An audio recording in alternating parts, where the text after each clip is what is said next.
ये कहानी है एक छोटी सी गांव की। गांव वही था, धूप वही थी, पर गुड़िया की आंखों में कुछ बदल गया था। वो अकेली खड़ी थी, जैसे किसी सवाल का इंतजार कर रही हो, लेकिन किसी को खबर नहीं थी कि आज की रात उसकी दुनिया बदलने वाली है। जहाँ हर रात 12 बजे हवा कुछ अलग कहने लगती थी। गांव के उस पुराने कुएं से एक अजीब सी आवाज आती थी। लोग कहते थे उसमें कोई आत्मा बंद है और जो उस आवाज को सुन ले उसकी जिंदगी बदल जाती है। उस रात गुड़िया चुपके से घर से निकल गई, चुप, अकेली, लेकिन आंखों में कुछ तूफान था। उसने कुछ सुना, कुएं के अंदर से एक हल्की सी आवाज, जैसे कोई उसे बुला रहा हो। मेरी बात सुनो गुड़िया, तुम आ गई। जो लड़की कभी बोली नहीं, उसकी आंखों में एक चीख छुपी थी, छोटी सी थी, पर आवाज बड़ी गहरी थी। गुड़िया वहीं खड़ी थी, सांसें थमी हुई, जैसे किसी ने अभी अभी उसका नाम लिया हो। उसने डरते डरते इधर उधर देखा, लेकिन कोई नहीं था, सिर्फ वही पुराना कुआं। और फिर उसकी नजर उस पर पड़ी, मिट्टी में सनी, टूटी, चुपचाप पड़ी एक गुड़िया। तुम मेरी जगह हो गुड़िया।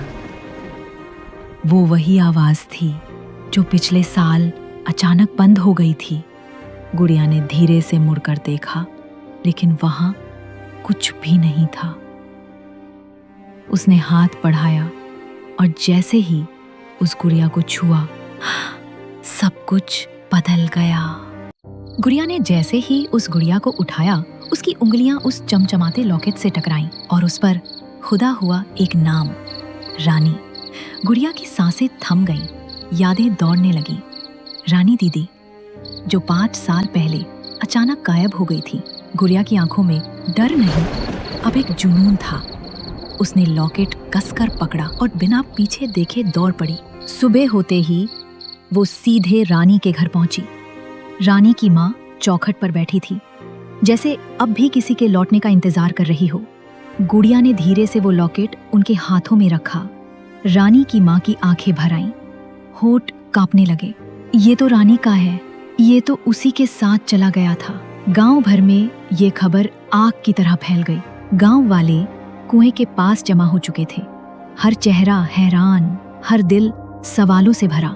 तभी एक अजीब बात हुई। तभी उस गुड़िया से एक धीमी सी रोशनी निकली और सब अचानक सब कुछ जैसे थम गया। फिर एक धीमी पर साफ आवाज गूंजने लगी, जो किसी की आत्मा से आ रही थी। रानी की आत्मा ने पूरे गांव के सामने सारा सच खुद बयां किया। मैं रानी हूं। आज से 5 साल पहले मैं अपने घर से निकली थी। जैसे ही जंगल से गुजरी, मैंने मुखिया को देखा। वो जमीन में कुछ छुपा रहा था, शायद कोई राज, कोई सबूत। मुझे देखकर वो चौंका और मेरी तरफ भागा। मैं डर गई और जान बचाने के लिए दौड़ पड़ी।